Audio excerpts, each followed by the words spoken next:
Bismillahirrahmanirrahim. Assalamualaikum warahmatullahi wabarakatuh. Waalaikumsalam. Alhamdulillah wassalatu wassalamu ala Rasulillah wa ala alihi wa sahbihi wa mawalah. Baik, para pemirsa yang dirahmati Allah Subhanahu wa taala dan para narasumber yang Allah muliakan. Berkaitan dengan vaksinasi, ada beberapa hal yang perlu kita lihat secara lebih seksama. Yang pertama adalah di dalam Islam itu masuknya ke rumpun apa?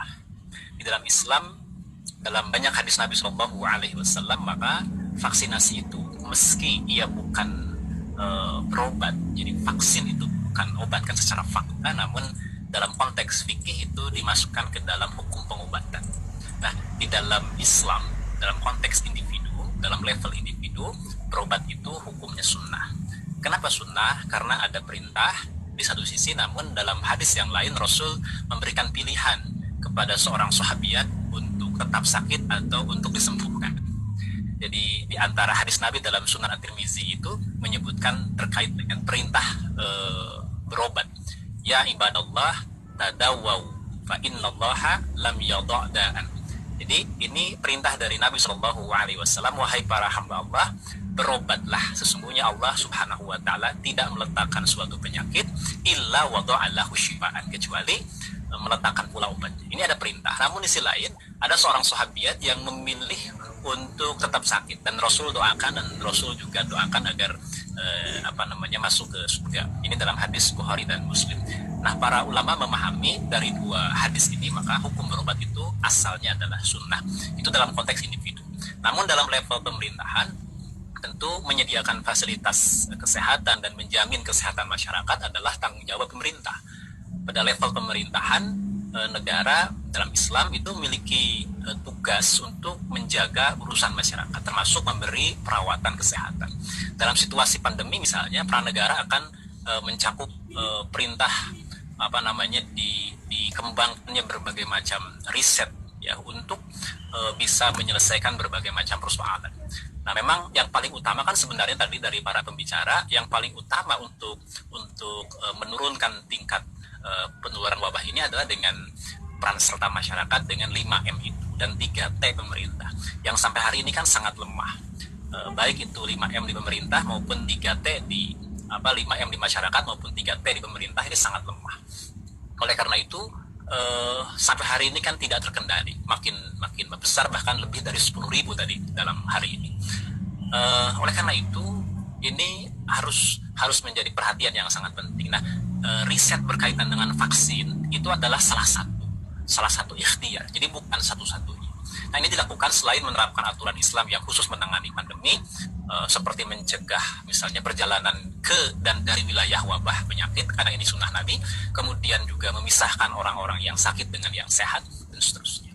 Nah, kalau sejarahnya memang vaksin sendiri itu juga dikembangkan oleh kehilafahan Utsmaniyah. Kemudian yang berikutnya, negara juga harus memastikan bahwa setiap obat itu harus diuji keamanannya. Ini memang wilayah para ahli, wilayah otoritas tertentu sebelum ditawarkan kepada warganya.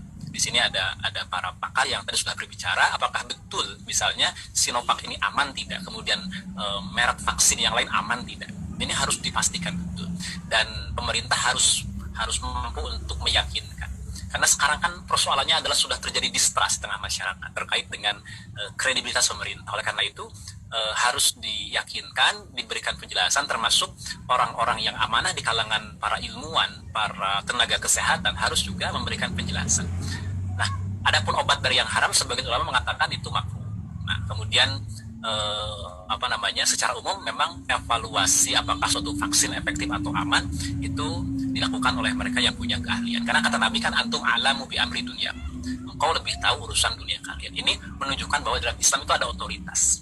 Maka masyarakat, kaum muslimin memang dalam konteks ini itu harus menyerahkan kepada pihak yang memiliki otoritas. Dalam hal ini adalah otoritas ilmu, para tenaga kesehatan, para dokter, para ahli yang memang bekerja dalam rel ilmiah. Kemudian yang berikutnya, yang kedua, terkait dengan penularan. Dalam hadis Nabi kan memang disebutkan perintah kepada kita, firra minal majdumi firaraka minal asad. Jadi perintah kepada kita untuk lari dari penyakit kusta sebagaimana kamu lari dari kejaran singa. Dan demikian juga dalam hadis lain, yang tadi adalah dalam Sahih Bukhari, yang kedua dalam Bukhari Muslim disebutkan, la yuridu mumridun ala musih. Janganlah unta yang sehat dicampur dengan unta yang sakit. Ini menunjukkan bahwa mesti ada pembatasan jarak. Yang sakit dengan yang sehat memang tidak boleh digabungkan. Nah, kemudian memang ada hadis yang lain yang mengatakan la adwa walad diarah, tidak ada penularan penyakit, ya, dan tidak ada dampak diarah, yang berkaitan dengan kesialan. Nah, ada hadis yang menunjukkan ada penularan, tapi ada hadis lain yang menunjukkan tidak ada penularan. Nah, para ulama memahami bahwa yang dimaksud dengan tidak ada penularan adalah tidak menular dengan sendirinya. Namun Allah Ta'ala menjadikan penularan penyakit itu ada sebabnya, ada halnya. Nah, diantaranya adalah misalnya bercampurnya dan bergaulnya orang yang sakit dengan yang sehat, sehingga orang yang sehat tertular. Dan sebab-sebab lain misalnya dalam kontak fisik, udara, dan seterusnya. Sehingga boleh dikatakan si fulan tertular penyakit dari si fulan yang lain. Nah, ini adalah pendapat yang dikuatkan oleh Al-Hafidz Ibnu Shalah. Oleh karena itu, maka yang disebut dengan la adwa wala diarah itu maksudnya bukan tidak ada penularan, tapi penularan itu ada sebabnya, ada hal yang mengantarkannya. Nah, bahkan para ulama lain mengatakan yang disebut dengan la adwa di sana adalah larangan. Jadi bukan nafi tapi nahi, larangan. Janganlah menularkan gitu. Nah, sahabat-sahabat semua, para pemirsa yang dirahmati Allah Subhanahu wa taala, pada level keimanan memang seorang itu wajib mengimani bahwa sakit itu datangnya dari Allah. Adapun penularan adalah kondisi atau hal yang kadang terjadi atau kadang tidak. Nah, lantas apa yang harus kita lakukan? Pada tataran syariat, kita wajib melakukan ikhtiar yang maksimal untuk menghindari dari wabah penyakit dan tidak menimpakan doror. Ini penting. Kita tidak boleh membuat doror pada diri dan pada orang lain. Jadi ini berkaitan dengan doror dan diror. Oleh karena itu, menjaga imunitas misalnya, social distancing, 5M, kemudian bahkan karantina wilayah, begitu adalah bagian dari ikhtiar.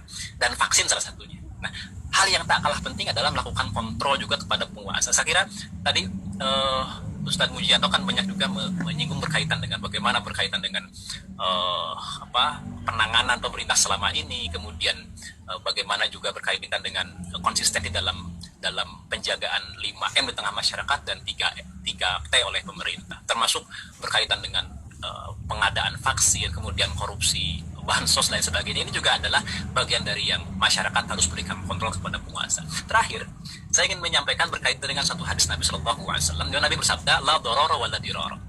Ini hadis yang diriwayatkan oleh Imam Ibnu Majah dan juga Imam Daruqutni. Nabi mengatakan la dororo wala diroro. Janganlah membahayakan diri dan membahayakan orang lain. Jadi Islam memang mendorong untuk menghilangkan bahaya dan dilarang memberikan bahaya pada orang lain. Bahaya itu bisa diberikan pada badan, harta, dan seterusnya.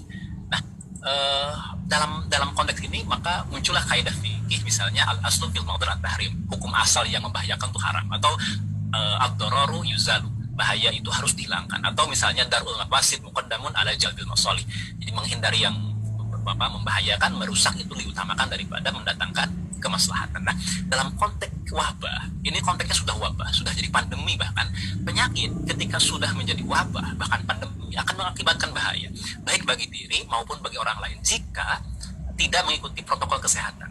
Nah, selain disiplin menjalankan protokol kesehatan, kami melihat bahwa tadi para ahli menyebutkan diantaranya vaksin adalah salah satu ikhtiar itu untuk menurunkan atau untuk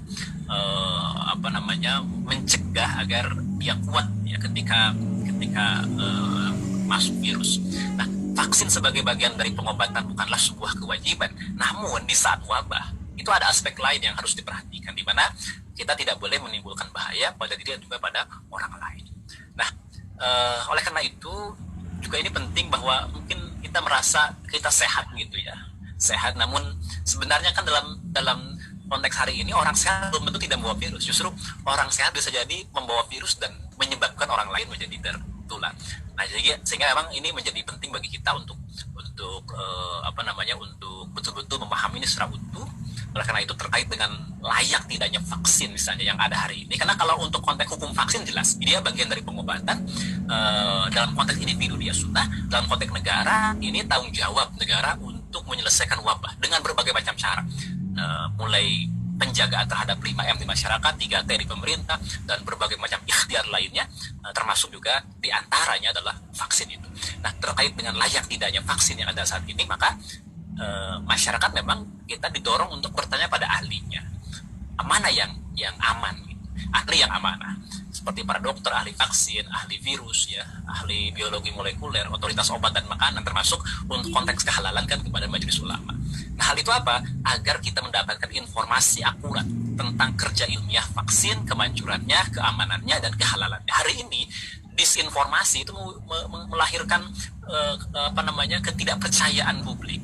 Nah, mungkin tadi buruknya informasi, buruknya komunikasi begitu, dan tersebarnya juga berbagai macam hoax di tengah masyarakat, karena hoax dalam konteks kesehatan kan demikian besar juga, yang ini harus dijelaskan. Kalau tidak, maka disinformasi ini akan menjadi distrust di tengah masyarakat, dan ini sebetulnya adalah membahayakan kepada seluruh pihak, karena kita dalam situasi